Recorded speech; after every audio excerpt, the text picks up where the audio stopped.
Hey, ninaitwa Pastor Dickson Kabigumila. Hapa ninakuletea mambo matano ambayo ningemshauri kijana ayafanye katika umri wake wa ujana. Jambo la kwanza, mjue sana Mungu na umjue Mungu kibinafsi. Mjue sana Mungu na umjue Mungu kibinafsi.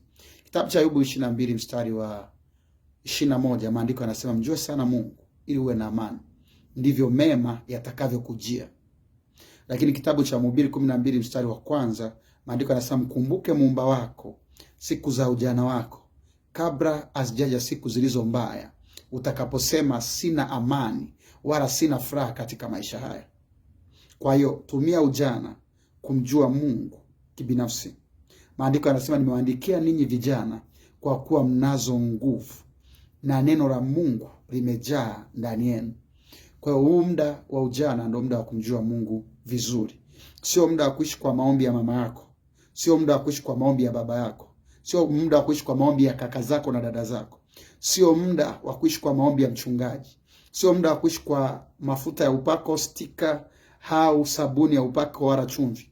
Sio muda wa kuishi kwa maombi ya nabii wako. Sio muda wa kuishi kwa maombi ya mchungaji wala mwinjilisti wala baba wa kiroho. Muda wa ujana ndio muda wa kumjua Mungu kibinafsi. Ndio muda ambao unapaswa uyaweke maneno ya Mungu kwenye roho yako. Ndio muda ambao unapaswa ufurike nguvu ya kuomba kuliko kawaida. Ndio muda ambao unapaswa uwe mtu wa mifungo kuliko wakati mwingine wote.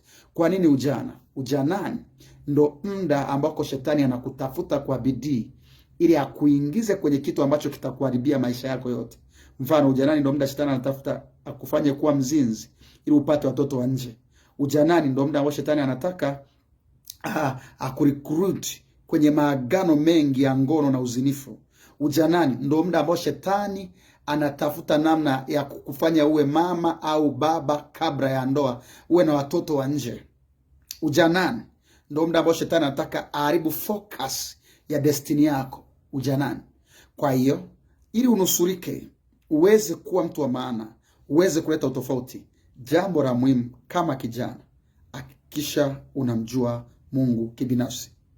Kama ungependa msaada zaidi, ungependa mtu wa kuhamasisha, mtu wa kushirikiana na wewe mara kwa mara, kuomba na wewe, kushauri, kukuelekeza, wewe ni kijana au ni binti wa miaka 17, 18, 20, 25, 30, 35, ungependa mtu ambaye atakuwa role model, mentor wa kusaidia kupiga hatua katika uhusiano na Mungu, unaweza kanitafuta.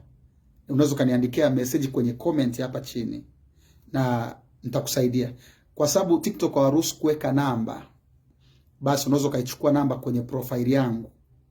Ukienda kwenye profile hapo juu utaona, au andika, utatumia namba hii 0655 46 66 75. Nitakusikiliza kwa upendo. Mimi ni kijana na wapenda vijana. Ni umri wangu mimi ni miaka 32 naelekea 33. Lakini hapa nilipo ni mchungaji wa makanisa 13. Nasimamia wachungaji matawi 13. Manake Mungu anisaidia kuishi nilichokuambia, ya kwamba muda wa ujana ni muda wa kumjua Mungu kibinafsi.